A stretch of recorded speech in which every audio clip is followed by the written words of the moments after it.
Hi, I'm Nick Cotroneo. And I'm Julia Pyrah, and you're watching the Break It Down Show. Yeah, I've got an interesting show for everybody today. We've had a lot of talk about the Guard being in DC, where they're sleeping, what they're doing, what their job is. And we're fortunate enough to have Julia and Nick on the show. They've written a book called Guardians, and you can get that book on Amazon. We'll talk a little bit about that, but also specifically about Julia's experience being deployed as a Guard member in DC during the unrest that we've experienced in the last calendar year or so. So I thought we'd start out, Julia, because you've done this a couple of times. You've deployed. Is your job in any way in the military linked to riot control, crowd control, or any of that kind of thing? What is your normal job in the military?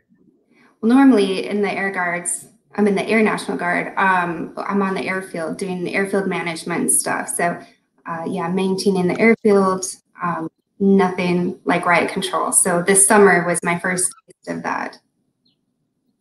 So when you go out to do your Air Force job, it has nothing to do with working on crowd control or dealing with protests that turn into riots, that kind of thing. No, this is all new to us completely. I mean, that's generally what security would do, but you know, when they needed the numbers, they called all hands on deck, so everybody was there.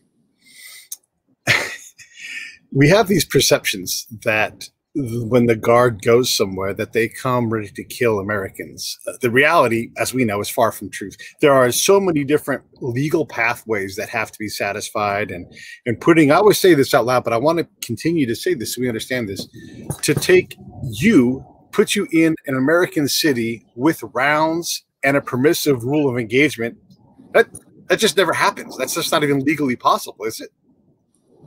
No, and just for clarification, I personally did not have a gun or anything like that during the summer at all. Nobody was armed.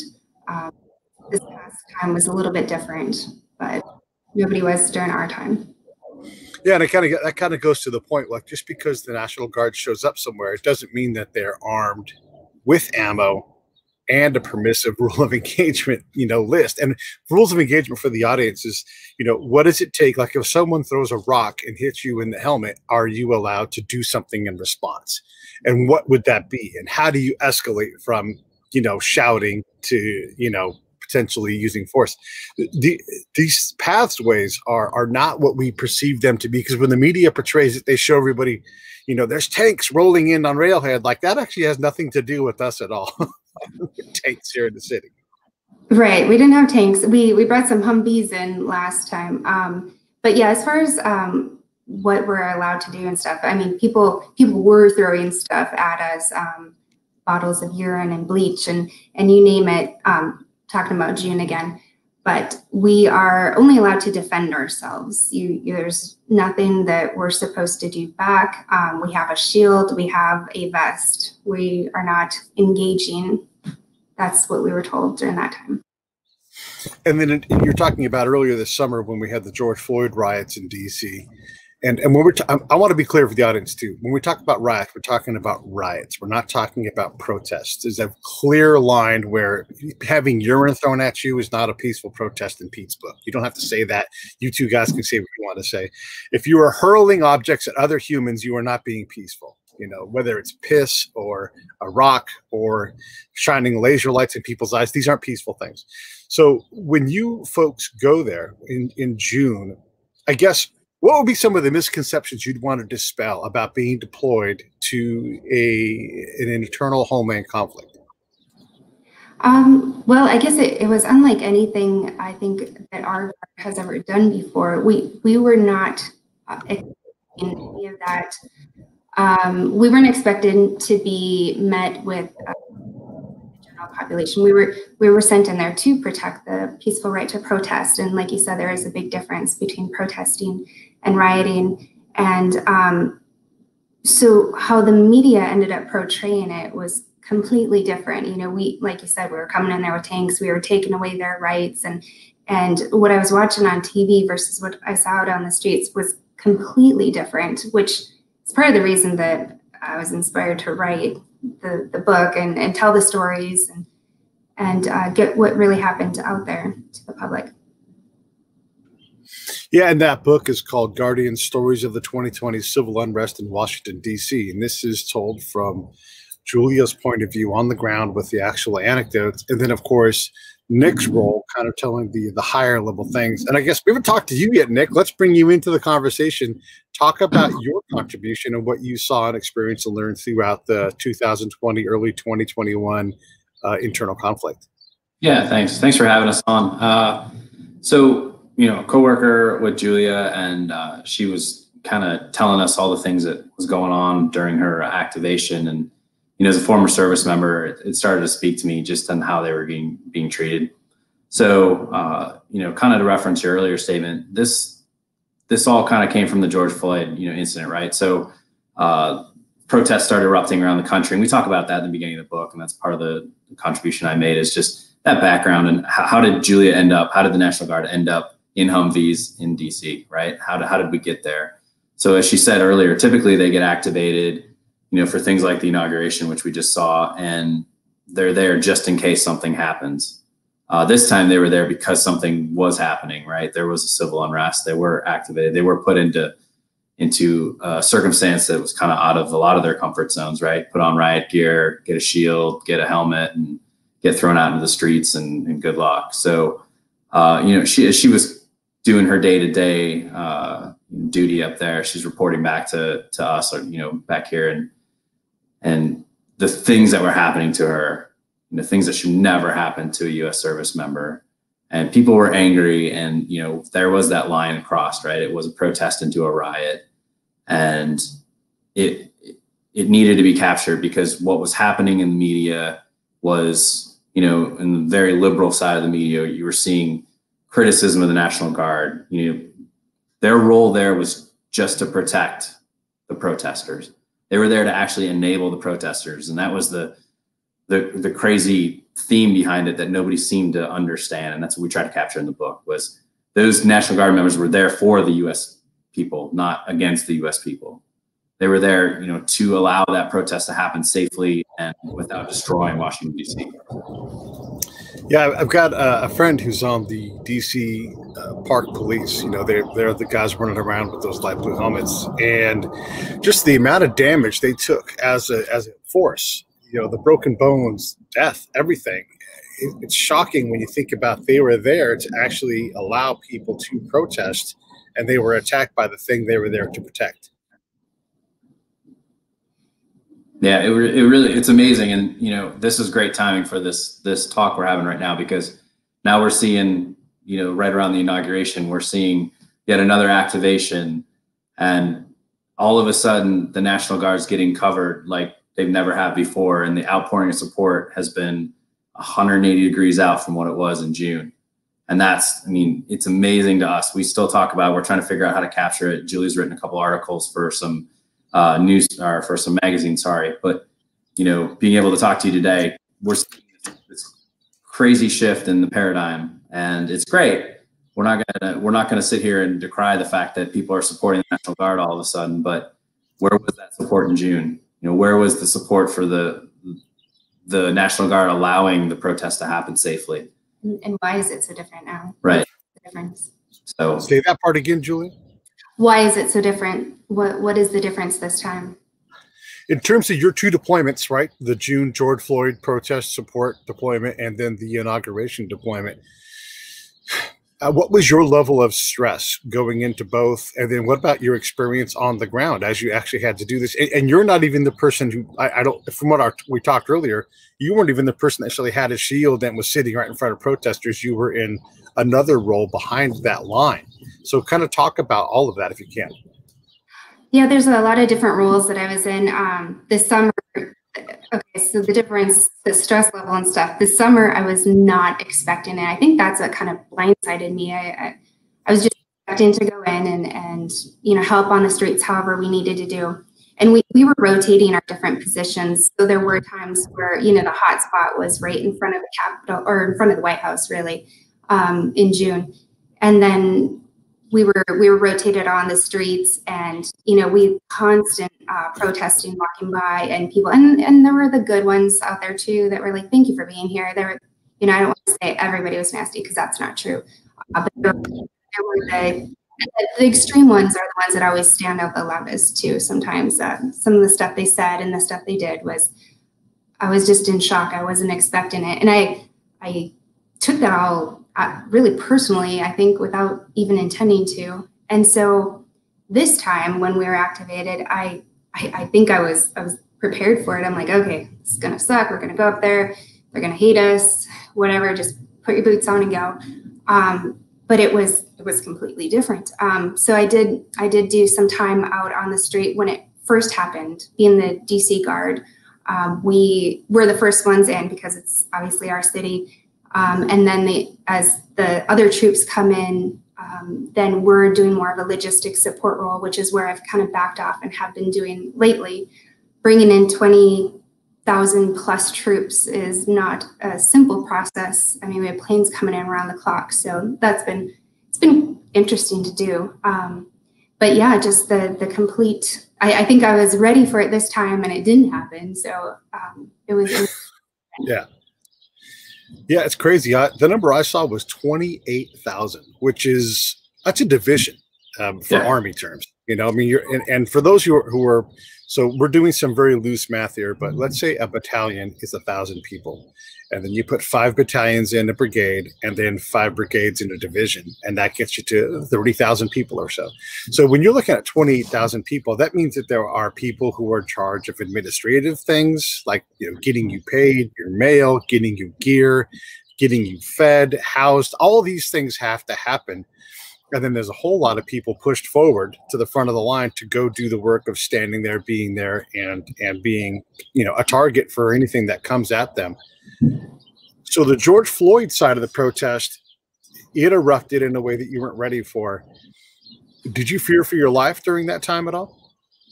There were some moments. I think in the sense that here I was unarmed out on the street, you know, at 3 o'clock in the morning, and there would be a group of 5 of us. And I mean, I wouldn't do that in my normal life. I wouldn't be downtown DC at 3 o'clock in the morning, unarmed, you know, a sitting duck really. So I think in those situations, it was a little unnerving, perhaps, but yeah. And I know that, so for an example, we had a Secret Service guy, the guys that were there the very first day, that they had it the worst on Friday and Saturday. And there was a Secret Service guy that came up to us, and he was afraid for his life that first day because bricks were flying through the air, and they were yelling, aiming at the tall guy, you know, hit the tall guy, and that was him. And he's like, thank you so much for being here, because I don't know what we would have done if we would have made it or not. So there were definitely some people that were in the extreme conditions like that. You know, one of the stories Julia told in the book is about being on the bus to go pick up a bunch of the service members. And she was all by herself, no gun, no mace, nothing. And they were driving through one of the protests, and she was the only member on the bus. And as you saw a lot of the pictures of, you know, things being set on fire, things being tipped over, you know, she actually had to kind of duck down to hide the fact that there was a National Guard bus going through the middle of the protests. And that just spoke volumes to me. And that was one of my favorite stories that we put in the book to show, you know, what the scene was really like on the streets there for the National Guard members.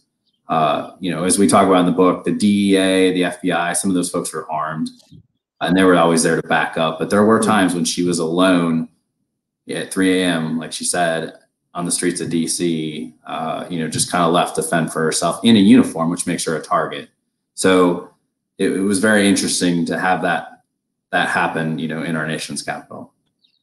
I want to speak clearly and so people can understand what we're talking about here. This is in the United States of America, where other Americans are throwing bricks at other people and randomly trying to harm and kill people. I mean, ma'am, if you throw a brick, you intend to kill someone in my book. Maybe you don't, maybe you do, but you're not looking after their well-being.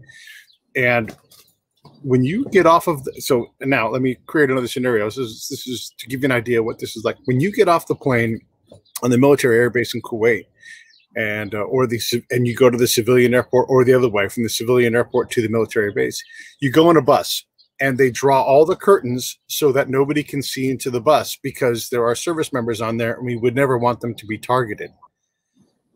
You have the same fear in DC.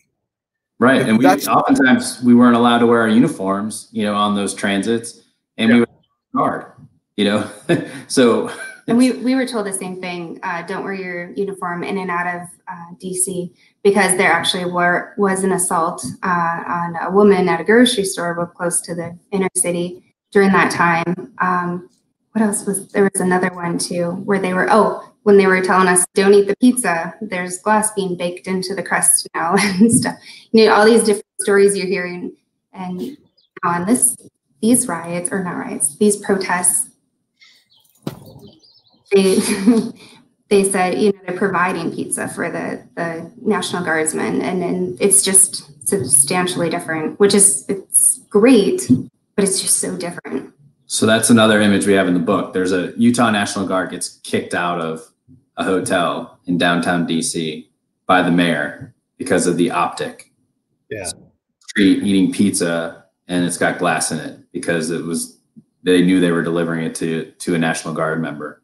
Now, fast forward to January of 2021, and thank goodness for this. I'm not saying it's not a good thing, but now there's, you know, GoFundMe pages to feed the troops who are, you know, in parking garages, you know, and it's just amazing. The 180, it's completely, like, things have completely changed, and all of a sudden the National Guard are a bunch of heroes, and how dare we put them in a parking garage?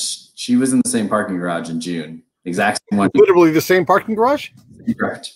Well, and the funny thing is, I think it's all just about how the media is portraying it. This is completely controlled by the media and how we are coming across to the general public. They're, you know, either we're helping them, we're supporting their agenda, or we're not. And so that's kind of what sets a whole tone for all of this, I do believe. It makes me really mad, and it's pushing my host skills to the limit to not just start cursing. I mean, so we're both from Minnesota, and Senator from Minnesota, Amy Klobuchar, you probably know that name. Yeah. A couple days ago, my mom sent me this article, and she denounced the fact that the troops were in the parking garage. And as you know, being in the military, you know, a warm parking garage after standing on our feet, it's fine. Yeah. We're okay with that. Like been in much worse. Where was the denouncement when people were baking glass into the pizza that you were getting? Where was the denouncement when the mayor is kicking you out of accommodations? Yeah, we'll sleep on the ground. I've said ants and stuff's crawling to my mouth because I was sleeping, but I was happy to get sleep on the gravel in a dirt. At one point, my bed was someone's chest of drawers, basically. Like, it was laid down flat and I had to sleep above the ground. I mean, I've slept in some horrible places. That's not a problem. I mean, if you think that's hard for us, you just don't know the military folks. What is hard is going to your home country and having bricks thrown at you, piss thrown at you, have glass baked into your pizza, have the local government do that, and then flip around 180. I mean, I think it's great that you guys are getting support, and you guys deserve that, of course, because it's a hard mission. But shame on my peers in the media for doing this. You know, we should be reporting accurately what's going on, you know, and calling the George Floyd riots. And then when there were protests, great, call it a protest. I don't think anyone has a problem with a protest. I have a problem with people purposely baking glass into their pizza. Like, why is that establishment even open anymore? Why is that not someone who's in jail for attempted murder? You know, it's shocking to me. Glass in pizza. Yeah. Yeah, that was a good one. Okay, so you slept in the same parking garages when you were there this time. I mean, look, you're in the Air Force, Julia, right? It's usually not that hard. You guys usually get pretty nice accommodations, but I don't want to speak for you. What is it? Have you had to sleep outside very much in your career? No, a little bit. It just depends on the mission. I went through SEER school, sleeping on a mountain in Maine. So I was prior Navy. So there's been some times in there. But yeah, it is what it is. I was happy to be in the parking garage this past time because it was nice and heated. I mean, it was kind of nice. Yes. But yeah, I mean, it would have been nicer to not, you know, we were fine with that. It's just a surprise to me that that was where the outrage was. I'm like, we're fine, we're good, but. Yeah, where was the outrage in the summer when you guys were being assaulted? Let's talk a little bit about the rules of engagement in both cases. How clear were the rules of engagement? And then importantly, and I don't want to put you on the spot, so if you can't answer this, don't answer it. It's one thing to be given a rule of engagement. It's another thing to have clear ideas on what that means and what where the commander is at. Because I've watched the commander weigh it, career versus, you know, allowance. Like, am I going to smash this person or not? And it literally comes down to these things sometimes. So how clear was your rule of engagement, and how would you describe it in terms of your ability to defend yourself? We're not talking about attacking anybody. We're talking about defending yourself. Well, I mean, and that was a brief, and the clarity of the brief was, you know, if you are in harm's way, you are allowed to defend yourself to the minimal amount of damage, you know, just protect yourself first. But no, do not engage if you don't have to. Let me jump in here. Protect yourself first. How realistic is that, though? I mean, did you have, if you started to defend yourself, were you afraid that you might erupt some kind of, you know, greater level of violence against you guys? I mean, how reasonable is defend yourself with how you guys were set up in both cases? I mean, nothing really happened this time with the inauguration. So let's focus on George Floyd, where the violence actually happened. But how realistic is it to defend yourself in that situation? Well, each situation is a little bit different. And it's so hard to tell because everything was so unpredictable.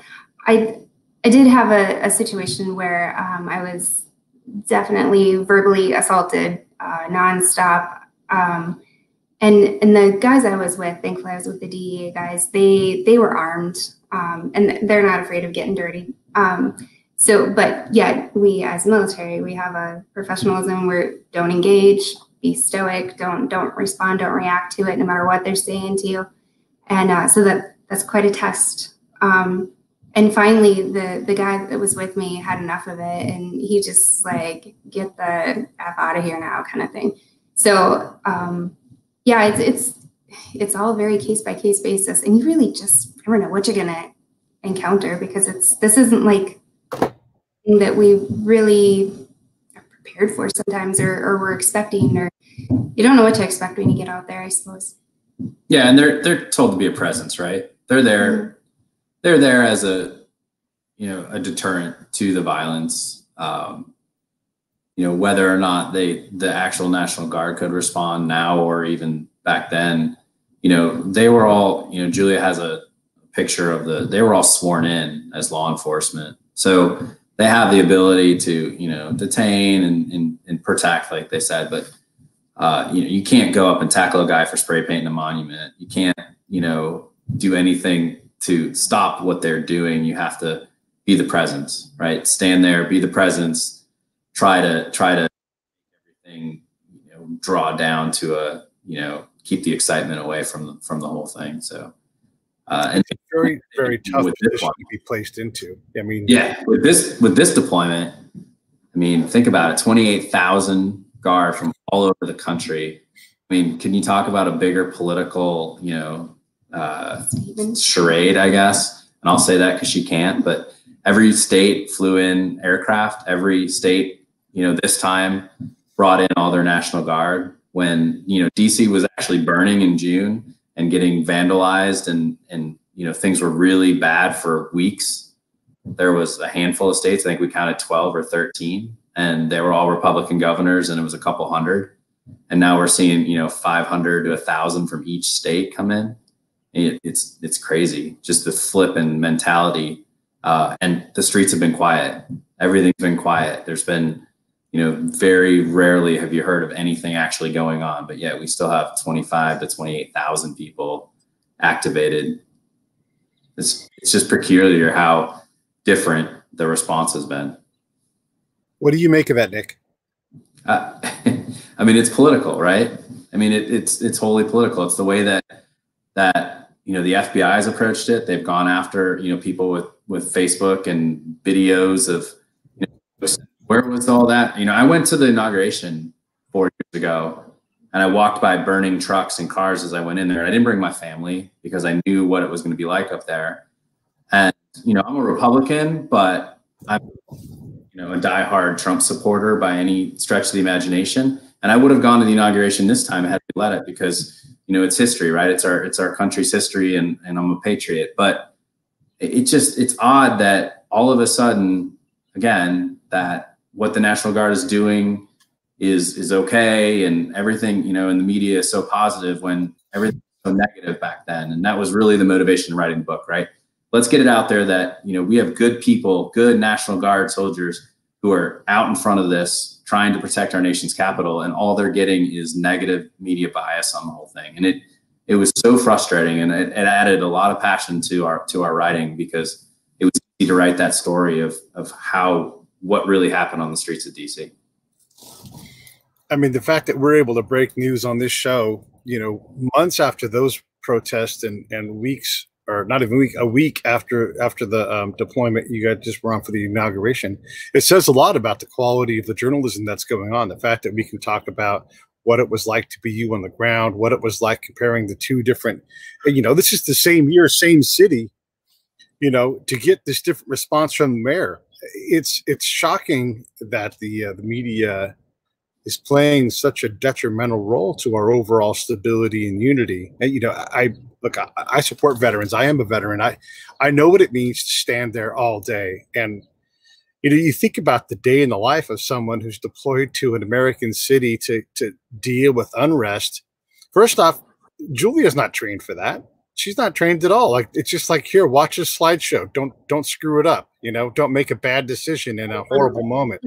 Allow all this chaos, but don't allow too much. Well, what's too much? Too much is too much. You know, these unfair positions we put you all in, and then save us from hurricanes, save us from drought, save us from floods, save us all the time. You all go through quite, I mean, I have huge respect for the Guard, the Reserves, especially because, you know, of your very unique mission, while also being a mom, having a regular job, and all these other things. Thanks. Yeah. And we did have like a little bit of riot control 101. Of course, they didn't just send us out blind. Kind of a crash course, because this isn't your normal job. So here's how we march, here's how we don't. And it was kind of funny. I actually wrote about that in humor, as the Army is training the Air Force, and the differences in that. And it's very laughable sometimes, you know, strong Army. And so, but we had, you know, we had fun with it and learning riot control within, you know, half an hour of training. So we got it. Yeah. And let me say some things that you probably can't say. Fuck that. That's bullshit. I mean, first off, we expect that. Yeah. It's Pete saying this. So we expect these Guards people to somehow be these badass killers all the time. The reality is they all have a variety of jobs. Hardly anyone in the military does any kind of trigger pulling, and those that do probably don't get enough training at that. So the first thing is these are people's parents. These are people's sons and daughters. These are working people. And then you say, hey, we're going to send you out into this environment because we don't know what's going to happen, but you're the tool that does this thing. And then when she says, you know, riot control 101, yeah, you literally getting a PowerPoint slide, maybe handed some gear that you don't even know how to put together or deploy properly. You're helping each other get dressed. And then you're out there just making calls live on the ground with literally no experience in a lot of the cases. And typically the people pushed furthest forward are going to be the youngest, lowest ranked people. You know, so these are 18 to 24-year-olds that are making decisions in a chaotic situation, having never been in a position like that before. I had to say this just for the audience so they can understand what it is, the problem set that you all are dealing with and evaluating. Nick, when I paint this picture of how chaotic and how haphazard the training is this a role for the Guards? Should somebody else be doing this? Why are we putting these people in this position where they're clearly not being protected? We're using it as a resource. I would say it's absolutely a role for the Guards. And, you know, we captured this kind of in Julia's experience where they asked her what size bulletproof vest she wore. And she kind of went, I don't know. I've never put on a bulletproof vest before. But I will say it's the military. You've been in the military, you know, it's the National Guard, and the leadership is dealt these challenges that they have to respond to. So I don't think anywhere in our book and anywhere in our commentary certainly are we criticizing the National Guard, because they get asked to do some really tough stuff, and they do their best with the timeframes they get and the resources they have. So the leadership of National Guard, I think, was very flexible in responding to both situations, and I think it's the the non-military civilians, whether it be the senators, the congressmen, or the Department of Defense civilians who put these requirements on the National Guard. Hey, go send 5,000 people into the streets of DC tonight. Go, and they're going through the best change they can, which is kind of funny to me, text messages and short notice activations, and they do the best they can with the mission they've been handed. So yeah, National Guard leadership, National Guard on the whole, I think they're asked to do a lot of different things, disaster support, disaster relief type stuff, and then stuff like this, guard the Capitol, which I think firmly fits within their role. And I talked about that in the book. Is here's the role of the National Guard, and here's what they're chartered to do. And I think all of it falls in there. It's crazy the variety of missions they might be tasked with. Yeah, it's for sure crazy. Are they giving you guys some kind of unit citation for either of these deployments? Any kind of recognition outside of that? I mean, you deployed to a conflict zone where people were being harmed because they were throwing rocks and bottles. And if you went to Somalia and did this, it would look the same. You would be like, by the way, here's your campaign ribbon. I don't know at this time. As of right now, we're just doing our job. So there hasn't been anything, and that's okay. I mean, it is what we're supposed to do, one way or the other. Hey, Pete, if you were a betting man, which one would they get an award for? Yeah, they would send you to Somalia, and then you'd get an award, and that's it. And then you'll just get you.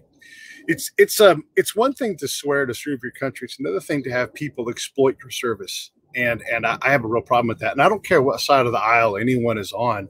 If Amy Klobuchar, because you guys are from Minnesota, if she's going to take sides in this, fuck Amy Klobuchar. I'll say that right now, because this is not what you use the Guard for, is to make a political statement. And I would say the same thing to anybody who's from the House or Congress at all, because you folks are humans. And yes, it is your job. I agree, Nick, with what you're saying, but the mayor of DC, the president of the United States, whoever it is, let's treat these people like people, and let's respect their service whenever they provide service. Let's protect them. And I mean, the only reason why a Guard member hasn't been killed in one of these stupid riots is because of luck and the fact that you have a helmet on. But I bet there's someone who's had a career-ending injury. I bet that's happened for sure. Do you know of anybody who's had their life inexorably changed through these deployments, Julia? I don't specifically know, but I know that last summer there were 5 guys at the time that had suffered pretty serious injuries and were in the hospital from the brick throwing. And then there were the poor 2 unfortunately placed Army guys that got struck by lightning. So I don't know how they're doing now, but they're all survived, but I don't know long-term follow-up on how everybody's doing. And then there are probably other ones out there that I don't know. And that's just speaking what happened in DC. I mean, we didn't even touch the base that this was happening across the country. Minneapolis was burning down practically. I had friends that were deployed there too in the National Guard during the summer's riot. So yeah, across the board, I know there were a lot more. Nick, what shocked you besides the political aspect of it in terms of the day-to-day stuff that you were getting from Julia and what you were seeing overall as you guys wrote this book called Guardians? What else came up to you to inform you? I want to jump in real quick on the previous one about the politicization, and then I'll answer that question. Please. I just noticed the other day I saw a really interesting article, and it was actually a video posted by is a junior congressman from North Carolina. He's like 25 years old. Republican, and he filmed himself giving pizzas to the National Guard in the parking garage. And so there's a video. He gets out of his van. He's actually disabled, so he's in a wheelchair, and he brings all these pizzas to the troops, and they're thanking him. And then it ends up with a big photo op with him on the front page, on his Twitter page, of him giving pizza to the troops. And that one struck me too, because you said either political party, the politicization of this whole National Guard deployment. So I guess that was, you know, to segue into your question, that kind of thing was what really shocked me, is that, you know, they were there to do a mission. Nobody in the National Guard complained about it. Nobody, you know, said it was a stupid activation or why are we doing this? They needed to be there. And yet it just seemed like nobody outside of folks who've been in the military, who understand that mission, supported them.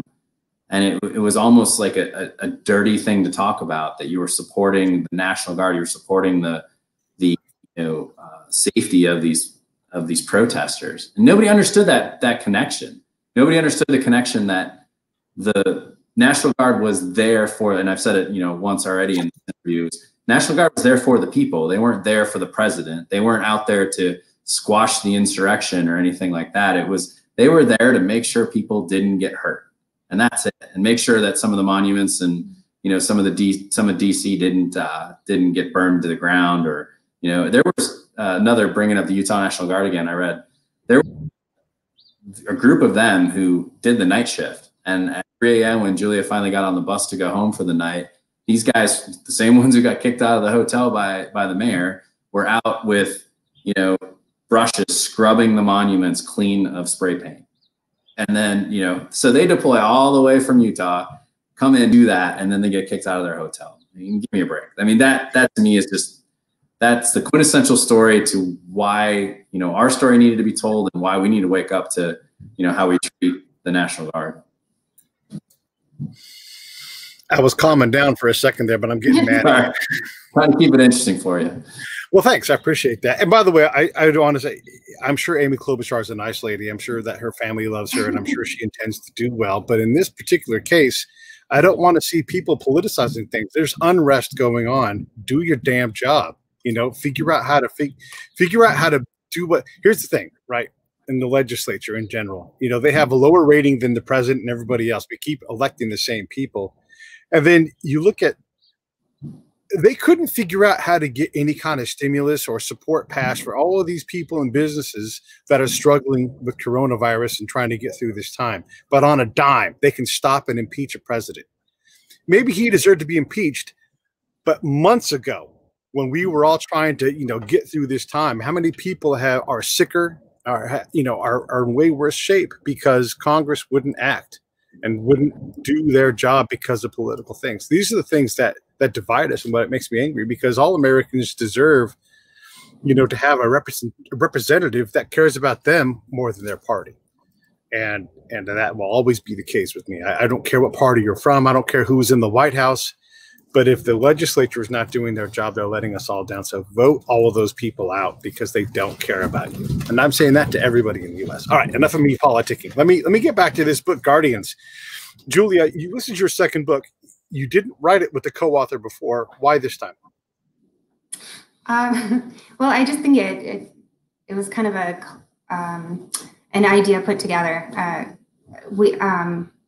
As I was catching up on everything that was going on back home or back in work and everything on the way up to DC, I was calling him up and he's like, "Oh my gosh, you need to write this down. These are crazy stories you need to tell." So it's kind of that inspiration, and I just started writing, and it was really, writing's kind of my therapy. So it was a way to get it all out. Plus in this time where you know, we're locked in our houses and can't do much in the evening after work anyways. So it was really nice to be able to write it, actually. And then having another person inspire, it was really helpful, and to bounce ideas off of each other and to, you know, critique and criticize and whatever. So yeah.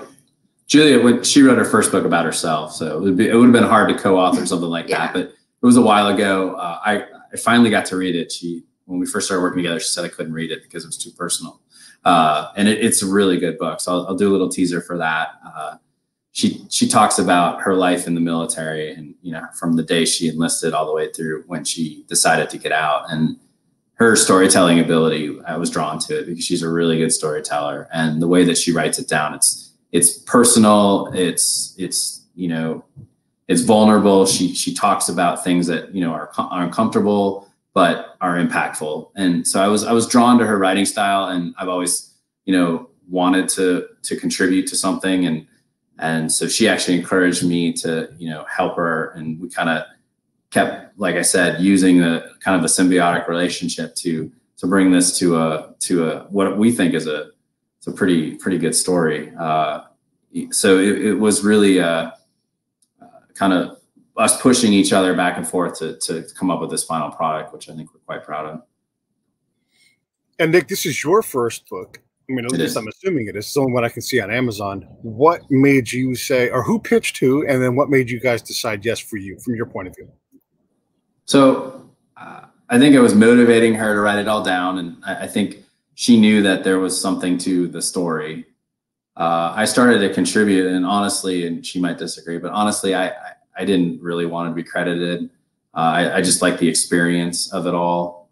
She'll disagree and say that I wanted a part of it, but no, it's I really just wanted to help because I like the idea of putting things like this into publication.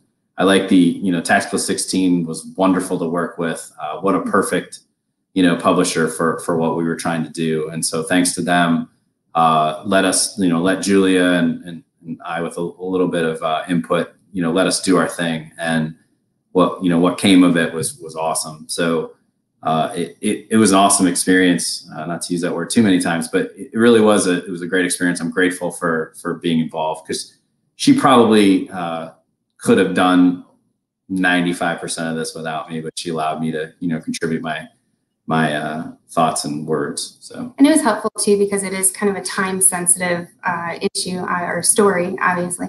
So the quicker we could get it out, the more where it's still relevant and stuff. And it kind of fell into then this whole situation in the inauguration, complemented or contrasted. So having a co-author really helped the time element of that all, and that's where Tactical 16 was also really great with working with us and kind of fast tracking it out. I mean, it's pretty quick for a book to be published, actually. That's awesome. There you go, Nick. I added an awesome in there for you. Great. Yeah, shout out to Chris Schaefer and all the good folks over at Tactical 16. They're friends of ours. This is not a paid sponsorship. It's just I care about those guys. Talk to Chris all the time and do what I can to support Tactical 16 with the show. And I guess we should clarify too, Guardians is not necessarily about the inauguration part, because you guys had written the book before then. Is that correct? Right. Yes. We came out, it was released November 12th. So before, like the week after the election, really. But yeah, so this was all the stories of, in June, the riots in June. So that's why it's kind of fun now to be able to talk about it and talk about the differences and I don't know, it's interesting, all of it. Let me ask Nick, because I don't think Julia can talk about this part. When you saw all of the words being said about the riots before and talking about, and by the way, let's not forget, words are violence in a lot of places, but not if the guard is standing there. All right, so property is replaceable. You know, all these concepts, people having their businesses burned, people being murdered in their businesses and then burned to death, right? These things all happened this summer. And then you see the riot that breaks into the Capitol. Do you see much separation between those things? That level of discontent where we're seeing murder, arson, and breaking into the Capitol building, for crying out loud. Yeah, I mean, there's a very easy parallel to draw there, right? So I would say the vast majority of people in this country saw what happened to George Floyd and disagreed. They knew that what happened, you know, on the streets of Minnesota was wrong. In Minneapolis, it was absolutely wrong. And nobody really denied that. And I think now fast forward to January 6th, and you see people storming the Capitol and dragging Capitol Police out and hitting them with American flags and, you know, running into the Senate chamber. And nobody thought that was okay. I mean, there was the people that were there. And I would even say some of the people that were there probably regret going in to the Capitol. You know, there was a firm group mentality there of folks who went, oh man, the Capitol's open, let's go check it out. I think it was a big exercise in wanting to get a selfie. I don't think there was a majority of folks who were there that day wanted, you know, to take down the US government. So, you know, there's your parallel. There's two very, you know, very easily denounced actions that have caused, civil unrest. It was easier, I think, on the second one to squash that civil unrest because the media portrayed it for what it was, and they were very forthright and honest. And had the media spent more time on the first round of protests talking about the bad things that were happening, because they were still happening, I think we would have probably had a lot shorter cycle of unrest, because people would have realized a lot of the protests, peaceful protests that were supported were turning quickly as the sun went down into riots. And so, everybody, and we talk about this a little bit in the book, but you'll see every company, every major organization came out against George Floyd. Everybody had to make a statement denouncing what happened. And certainly that happened again on January 7th. Everybody said that was the most horrible thing that's happened, and it'll day that, will again live in infamy. I don't know why they borrowed that one again, but nobody thought it was okay. Nobody thought it was okay to storm the Capitol and to, do what they did. But everybody in the media and everybody, the popular opinion was it was horrible, and it came out immediately and it came out strongly, and that really did tamp down any further unrest. So, I mean, it's stark. It's stark, the difference in the reaction, and what could have been in June if had people said, this is horrible. People are burning DC. They're burning churches. They're burning, they're defacing monuments. They're trashing our nation's capital. But nobody really came out and said that. We're trying to figure out some pretty complex problems here, right? And we're trying to deal with, defund the police is an idea. Improved police training is another idea. Modernize the police, whatever it's going to be. We have all these ideas, but if we are not going to get along, what's the point? What do we need to do? To the two of you, I guess I'm asking, what do we need to do to be more us and less them? Good question. So it comes down to treating each other, as you'd like to be treated, right? The golden rule. And whether it's a National Guard member in uniform, whether it's a peaceful protester, being accountable for people who break the law. The people who threw bottles of ice and, urine and bleach at the National Guard, at the FBI, at the DEA, anybody who was there to protect the nation's capital, those were lawbreakers. And the people who stormed the Capitol were lawbreakers. And, hold people accountable for breaking the law. And when they're not breaking the law, treat them like they deserve to be treated. And it goes right to the equality message. It goes to the systematic racism. And treat people like you'd want to be treated, and treat each other fairly and justly and with respect. And as long as we do that, both sides of the aisle, both sides of the political parties, we're a great country, and we're going to be fine. We're going to work through these issues, but it's the division that's driven by hate and by people, not peacefully agreeing or not respectfully agreeing or disagreeing with each other. And that's that debate we can't have anymore, because you'll get canceled if you say something one way, and if you don't agree with somebody else's, you get turned off. So. And I think the media keeps that division alive. That's how they get ratings and numbers. They want us to be divided as a country. And when it comes down to it, I even wrote about this a little bit, that I think we all want the same goal. We all want, life, liberty, and justice. all the good stuff. But everybody wants to grow up in a safe country and to have success for their children and happiness. So we can't argue with that. How do we get that together, and how do we cut out the middleman that keeps trying to divide it? My first day of flight school in the Navy was on September 12th, or September 11th, sorry. That was the day I checked into September 11th, 2001. Wow. Yeah, I checked into flight school. And so, I often think of September 12th, right? What our country was like on that day. We were so unified and so, lockstep with each other on what our priorities and goals were.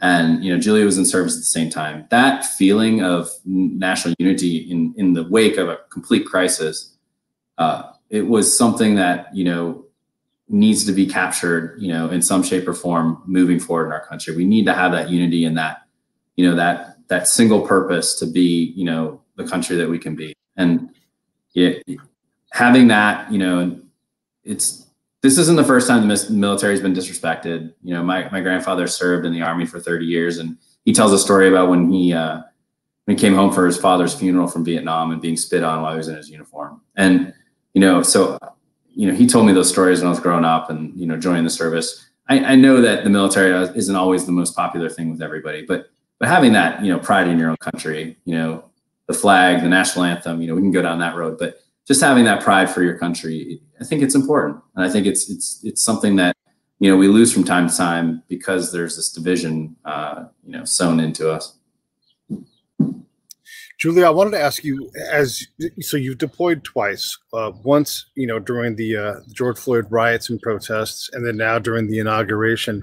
Has your unit's training schedule changed at all to reflect this new reality, or do you see these as being one-time things and you don't expect to have to deploy like this anytime soon? No, it's constantly evolving as the missions are constantly evolving as well. Maybe 2 years ago, or what, we were training for possible chemical warfare or something. We were planning for the tension in North Korea or something. We had people. Our unit went to South Korea to deploy, and now the missions are different with whatever the current events are, and that is reflected in the training that we often receive. And not just in like the physical riot training, but now there's like the mental training as well, like how do we deal with these situations and stuff. And we had a little bit of a debrief of that when we came back last summer, and so I would suspect that we might incorporate more of that after this one, and lessons learned along the way, and what can we do better for next time, and because it will continue to evolve, I'm sure, as the world does. Do you think you'll continue to stay in the Guard, or are you thinking like this may not be worth it now? So, I don't know. No, it's been great. There's good, bad, and ugly, right, to everything, and I've, as much as it's been difficult on the family and myself, happy to be a part of it too, in the same token, because it's historical, and I've learned so much. I kind of love that I had that inside perspective and that I can bring that to the world as much as possible. Now I am kind of getting old and stuff, so I don't know how long I'll be around, but it's funny to like be on the streets with these guys that I could be their mother, and we're going on 24 hours of duty, and they're like, what's the problem? So I don't know. We'll see where life takes you, right? And then, Nick, what about you? Do you see Julia's unit deploying to another civil unrest kind of situation, or something where they anticipate so much unrest they deploy a damn division to a small town like DC? Because let's be honest, DC, not that big. Right? No, it's not. And I think I stated it earlier, that the fact that they put a division there is purely political. There was no reason for it.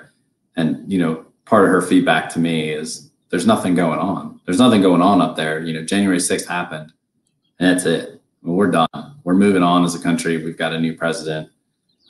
I think, and I hope that's the end of it.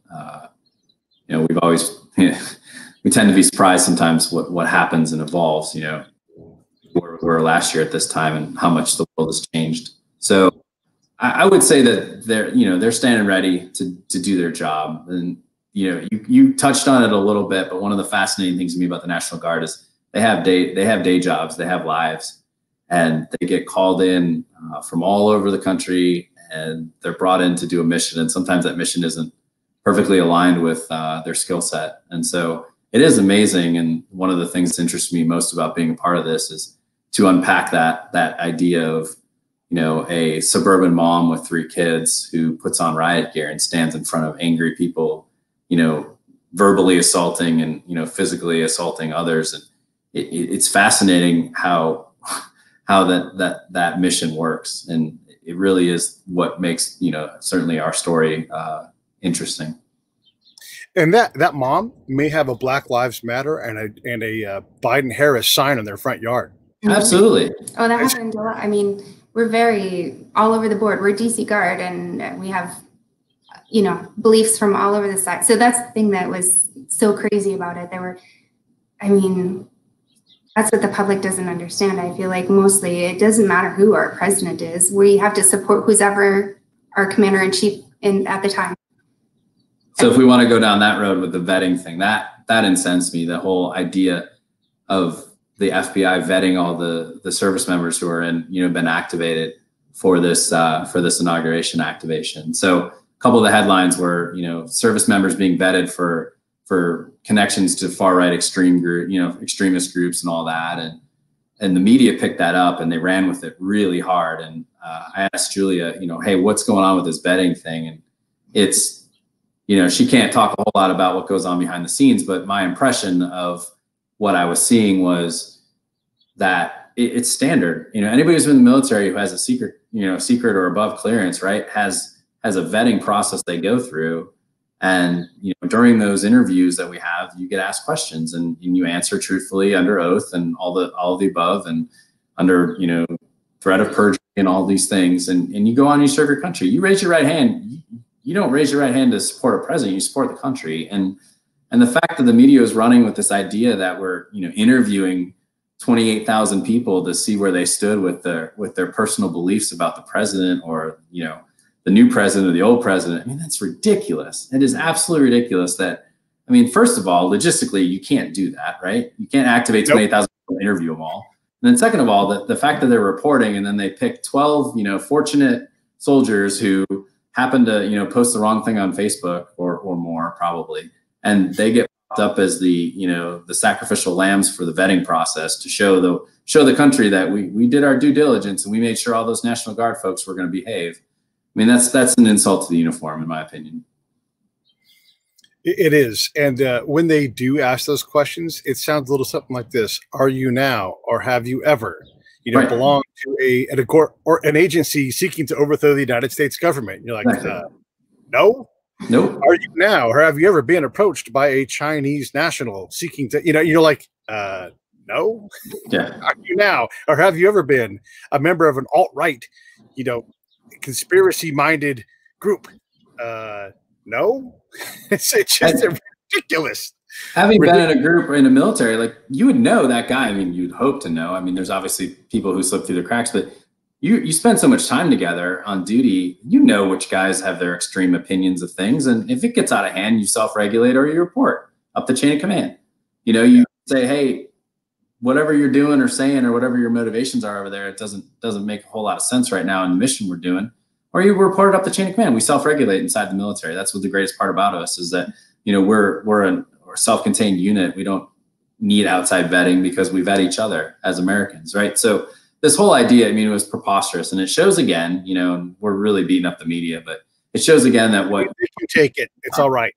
It's what people key on, right? They key on this fanaticism about, our soldiers, that there would be a pocket of National Guardsmen that were, there to, as a sleeper cell. It's just ridiculous. And it really, that one in particular got me pretty fired up, and she got the brunt of it in some of my text messages. But yeah, it was, again, just a complete ridiculous idea that was propagated by the media.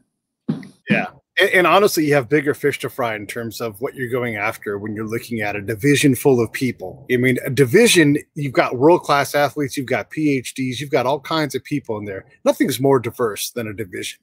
Right. How many nationalities, how many people who aren't even citizens of the U.S. are in this unit? How many people speak foreign languages as their first language? On and on and on. There's so much diversity in a division.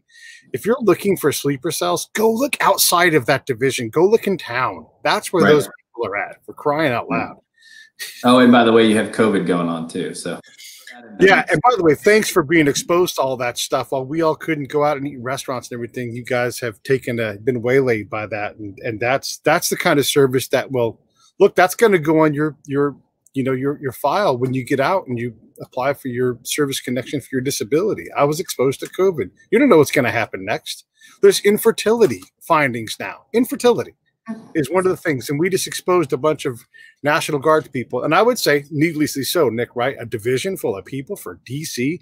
I was in provinces in Afghanistan where we had a light brigade. And I mean like light, like not even a full brigade of people who didn't cover most of the area. A division in DC, is that, just for the audience, that's 2 orders above in terms of size. That's like an army of people, an actual army. Okay. Anyhow, listen, the book is called Guardians. You guys can get it on Amazon. There is the link for it. I've also put the link for Julia's recent book, her biography. So also look for that in the show notes. If you're listening on the podcast side, definitely take a look at that. You can always get Julia's information at juliamaki.com and look for her articles and all those things. Nick, what do you want to promote besides the book? Nothing, just promote her. She's a talented author, and just Pete, thanks for having us on. It's been a pleasure talking to you. My pleasure. Anything in closing, Julia? Just thanks so much for your support, and this was a really good conversation. All these things have been in our minds for a while, and nothing that I say is the reflection of the DC National Guard. Just so you know that. Right. All right. I'm going to press play on this thing. Stand by. Hey, thanks for watching the show. I really appreciate it. Right here, you can subscribe. Please do that. It makes the show grow. Hit that notification bell so you know which incredible guest is coming up next. Down below is the PayPal link. You can put a small subscription in. That is an enormous help. All that money goes right back into the show. And then right up over here are the next episodes you should listen to, curated by yours truly. Thank you so much for watching the Break It Down Show.